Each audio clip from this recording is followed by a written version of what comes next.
Osée, chapitre 7.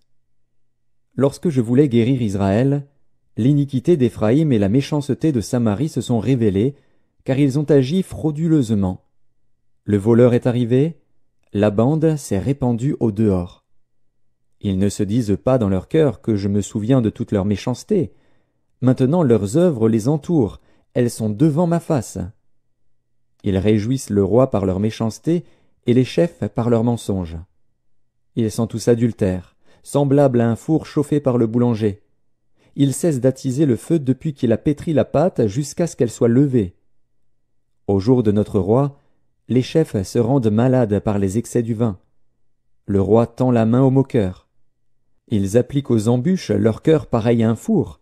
Toute la nuit dort leur boulanger, et au matin le four brûle comme un feu embrasé. Ils sont tous ardents comme un four, et ils dévorent leurs juges. Tous leurs rois tombent. Aucun d'eux ne m'invoque.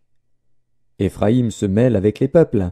Éphraïm est un gâteau qui n'a pas été retourné. Des étrangers consument sa force, et il ne s'en doute pas.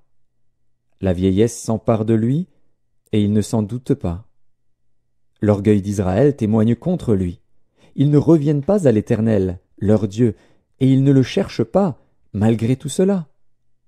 Éphraïm est comme une colombe stupide, sans intelligence.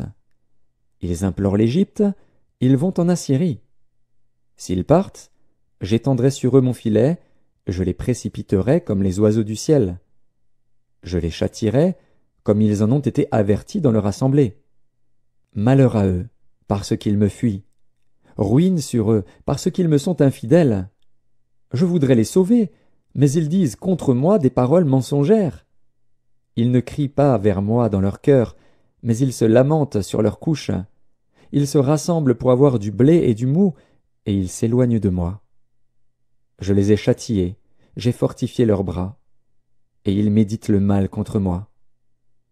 Ce n'est pas au Très-Haut qu'ils retournent. Ils sont comme un arc trompeur. Leurs chefs tomberont par l'épée, à cause de l'insolence de leur langue. C'est ce qui les rendra un objet de risée dans le pays d'Égypte.